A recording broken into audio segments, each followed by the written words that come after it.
नुसरत साहब से मेरी पहली मुलाकात जुहू के एक 5 स्टार होटल में हुई थी। यहाँ वो तशरीफ़ लाए थे एक पिक्चर में म्यूज़िक देने, और प्यार हो गया, जिसके डायरेक्टर राहुल रवेल साहब थे। इसके पीछे की कहानी यूँ है कि जैसा कि आप लोगों को इल्म है कि कई म्यूज़िक डायरेक्टर ने यहाँ नुसरत फ़तेह अली की धुनें चुरा ली थी और उसमें गाने भी बना दिए थे, और वो गाने सुपरहिट भी हो गए थे। तो राहुल रवेल को ख्याल आया कि भाई जिसकी नकल इतनी चल रही है उसकी असल कितनी चलेगी। तो वो लंदन गए और लंदन में जाके नुसरत फ़तेह अली साहब से मिले, और उन्होंने कहा कि मैं चाहता हूँ कि मेरी एक पिक्चर में आप आके हिंदुस्तान आके म्यूज़िक दें। उन्होंने कहा मुझे बहुत खुशी होगी, लेकिन मेरी एक शर्त है, और शर्त यह है कि मुझे गाने के लिए लता मंगेशकर और लिखने के लिए जावेद अख्तर चाहिए।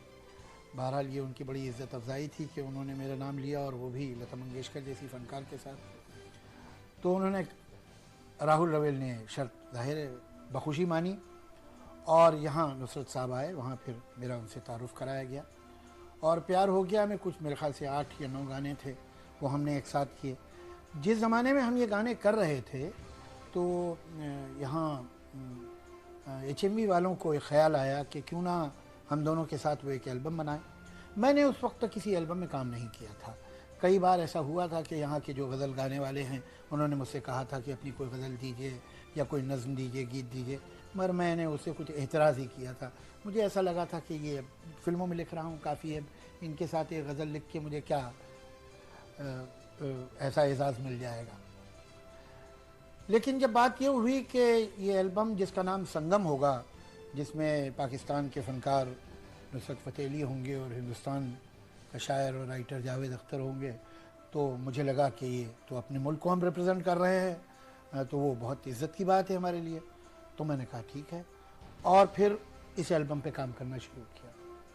नुसरत साहब से इस दरमियान मुलाकातें तो हुई रही थी, और उनकी शख्सियत ने एक बड़ा मेरे जहन पे गहरा असर छोड़ा था, जो अब तक है। लेकिन जब हम वहाँ एक साथ रहे जाके, तो मुझे और मौका मिला उन्हें करीब से देखने का, और कई मंज़र मेरे जहन में बहुत साफ़ हैं। वो तस्वीर मुझे अभी तक सामने ऐसे दिखाई देती है। वो बंगला जहाँ हम ठहरे थे वो समंदर के किनारे था, और एक लॉन था, उसके बाद समंदर। तो कई दफ़ा ऐसा होता था कि सुबह नुसरत साहब एक अपने वो कीबोर्ड लेके बैठ जाते थे, और एक गाना जिसकी धुन बन चुकी है, गीत, और उसको ही वो मुखड़ा उसका गाते रहते थे, और बैठे हुए गाते ही चले जा रहे हैं, गाते ही चले जा रहे हैं। फिर थोड़ी देर खामोश होके, कमगो आदमी थे, ज़्यादा बात नहीं करते थे, फिर समंदर की तरफ देखने लगते थे, खामोश जैसे कहीं खोए हुए हैं, और फिर बजाने लगते थे। मुझे कभी कभी लगता था कि मेरी आंखों के सामने 2 समंदर हैं। एक तो ये सामने अरेबियन सी जो बह रहा है, ओशन इतना बड़ा, और दूसरी तरफ ये आदमी जो बैठा है, ये भी एक समंदर है। इसके अंदर एक संगीत का, सुरों का, धुनों का एक समंदर भरा हुआ है। नुसरत फ़तेह अली की जो धुनों की सिंप्लिसिटी है, उसको अचीव करने के लिए बहुत इल्म और बहुत इंट्रिकेसी आपके अंदर चाहिए। ये सिंप्लिसिटी और ये स्पॉन्टेनिटी आसानी से नहीं आती है। मैं समझता हूँ कि उनकी मौत एक ऐसे वक्त हुई कि वो कभी भी खैर इस दुनिया से जाते तो उनके चाहने वालों को तकलीफ़ ही होती, लेकिन ये कोई वक्त नहीं था।